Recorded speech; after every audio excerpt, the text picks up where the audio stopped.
예, 오늘은 우리 대한민국 대검찰청에 대한 국정감사일입니다. 예, 우리 대검찰청이 잘하는 건 잘한다고 또 지적을 해주고 또 못하는 건 못한다고 지적을 하면서 대검찰청이 대한민국의 법정의를, 사법정의를 세워주고 국민들이 범죄로부터 안전하고 행복한 사회를 만들기 위해서 우리가 여야 의원님들이 그동안에 여러 가지를 좀 준비해서 의미 있는 질의응답이 됐으면 좋겠는데 처음부터 좀 답답한 생각을 지울 수가 없습니다. 예, 우리 검찰이 그동안 심려를 기울여서 조사, 수사한 결과를 갖고 정말 믿을 수 없다.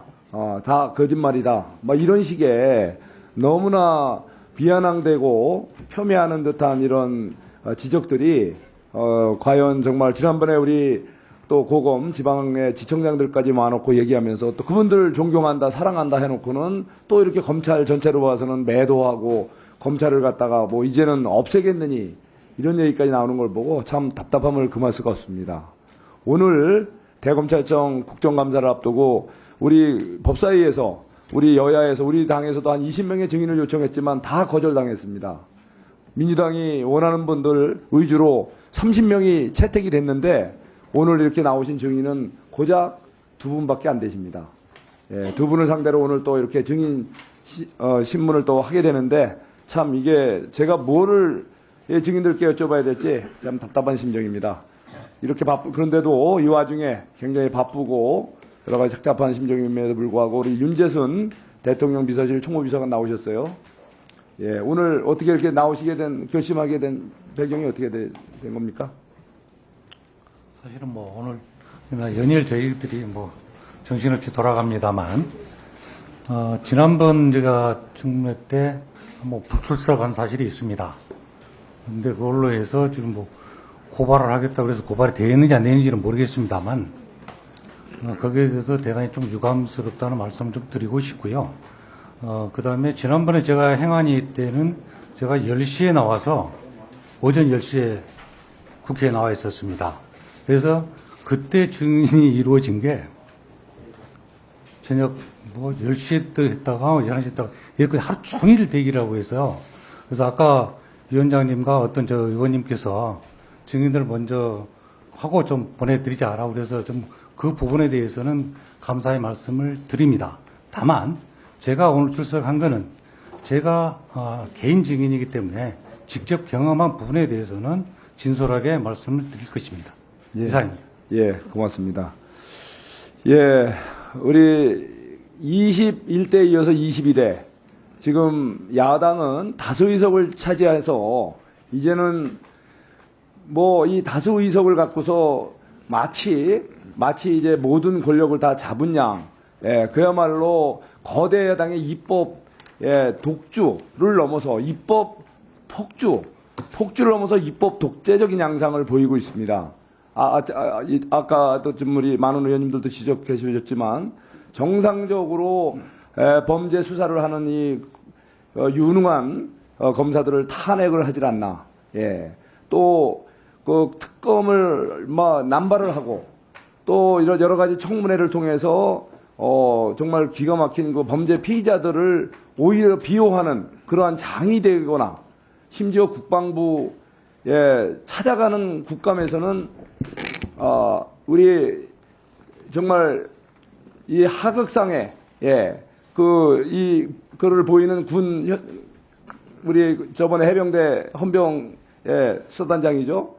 그분을 또 비호하는 이거 하극상 행태를 갖다가 비호하는 그런 참 웃지 못할 일이 벌어졌습니다. 정말 이것은 일종의 입법 독재, 입법 다수 야당에 의한 이 갑질 중에 갑질이 아닌가 이런 생각이 듭니다. 오늘 이렇게 오시면서 많은 또 그동안에 착잡함도 있었지만 그 입법 독재라는 말, 그 실감이 좀 나시죠? 우리 윤재순 우리 비서관님 어떻게 생각하세요? 저쪽으로 동의합니다. 예, 동의하죠? 예. 예, 지금 많은 분들은 얘기를 합니다. 윤석열 정부가 권위적이다.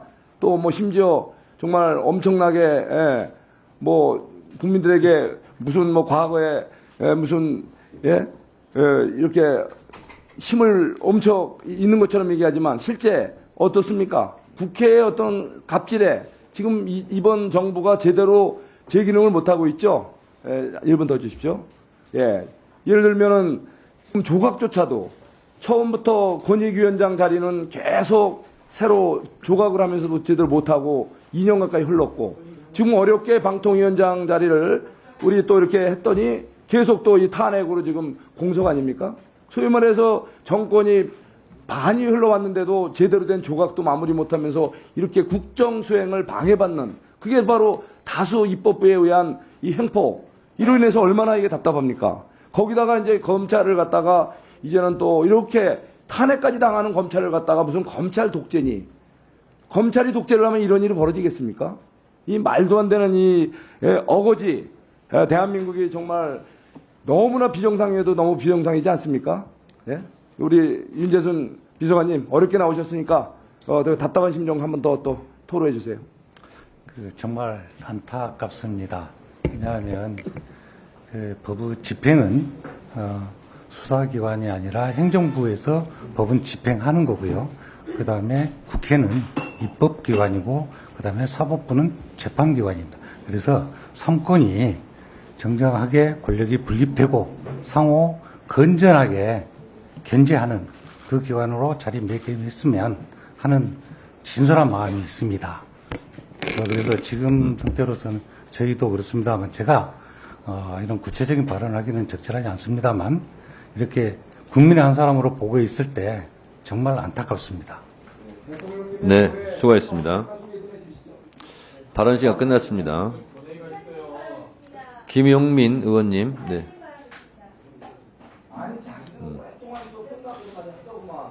네, 의사진행 1분 하세요. 지금 윤재순 비서관 지난번 저희 청문회 출석을 안 했습니다. 안 하고 법을 어겼어요. 증감법 위반이거든요.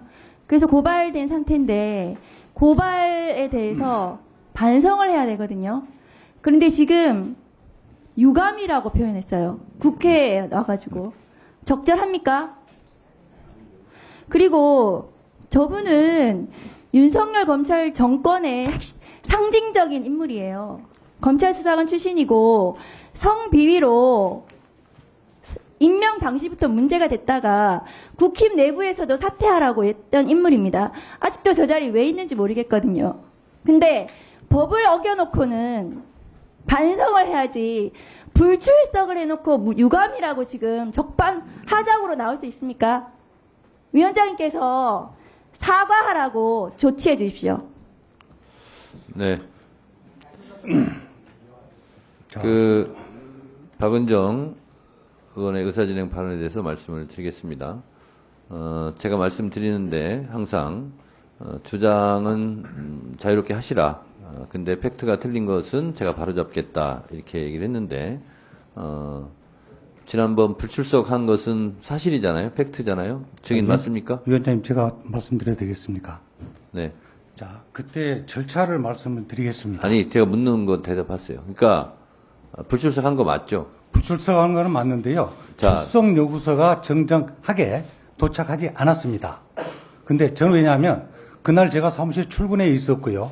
집에 아무도 없었습니다. 그런데 집에 아파트 대문에다가 그 퇴행 봉투 그걸 붙이고 가셨더라고요.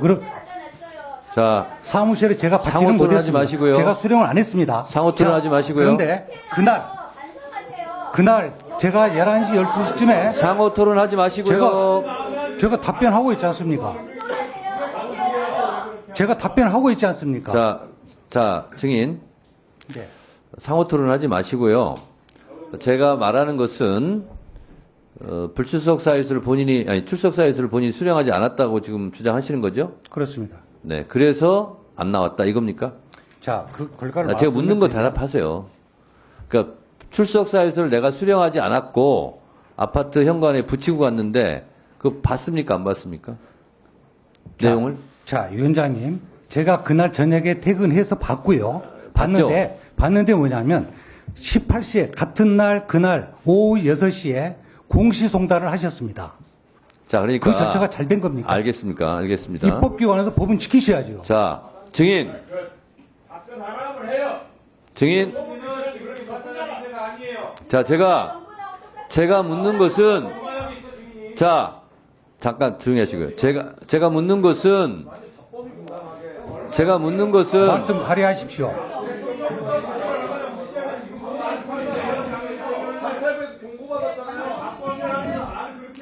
무슨 말씀을 해야 하십니까? 자, 다들 조용히 하시고요.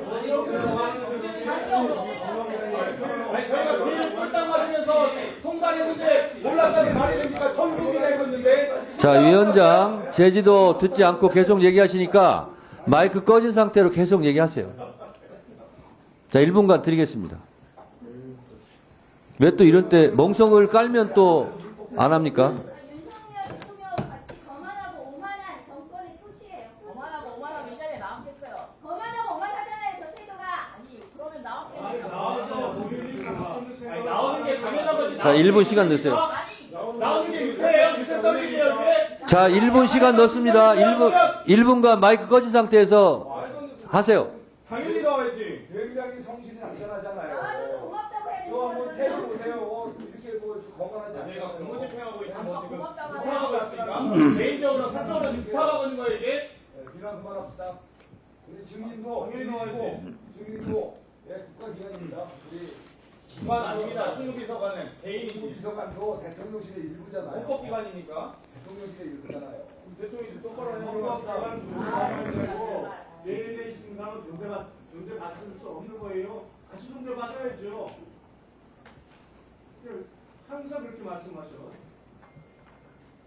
자, 다 말씀들 하셨습니까? 아직 15초 남아 있어요.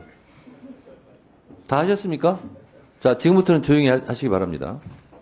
제가 윤재순 증인에게 묻고자 하는 것은 출석 통보서를 받았느냐, 아니면 확인했느냐, 이런 거예요. 자, 출석 요구서는 본인이 집에 없으면 부재 중에 붙여놓고 갈 수도 있고, 그냥 아파트 우편물에 꽂아놓고 갈 수도 있고 할 수 있어요. 문제는 나에게 국회에서 증인으로 채택됐고 출석을 요구하고 있구나 하는 것을 알았느냐 몰랐느냐가 더 중요한 문제지, 그것을 어디다 붙여놨다 떨어뜨려놨다 이게 중요한 건 아니거든요. 그래서 출석 여부를 지금 출석 요구서 안 받고 나온 사람도 많이 있습니다. 그래서 출석하라는 사실을 알았습니까? 저는 출석하라는 사실을 알았지만 네, 절차적 알겠습니다. 하자를 다투고 있는 겁니다. 자, 됐습니다. 근데 출석 요구를 한다라는 것을 알았는데 그 이유 때문에, 지금 말씀하신 이유 때문에 안 나왔다는 주장입니까? 그렇습니까? 그건 절차 위반이라는 말씀을 드리는 겁니다. 무슨 절차 위반이죠? 민사집행법은 민사소송법을 준용하게 되어 있는데요. 몇 조 몇 항입니까? 제가 법전을 확인해 드릴까요? 몇 조 몇 항에 나와 있습니까? 뭐라고 나와 있어요? 자, 공시송달을 하려면은요, 주거가 불분명하거나 외국에 체류해 있어야 됩니다. 그러나 저는 분명히 한국에 거주하고 있었고 사무실에 있는 걸 알면서도 주거지로 갔습니다. 그거는 일부러 본인에게 직접 송달하지 않기 위한 집에 안 살아요? 그 다음에요. 그러고 나서 자, 하고 자, 제가 묻는 말에만 며칠 이날이 대답하세요. 지나야 됩니다.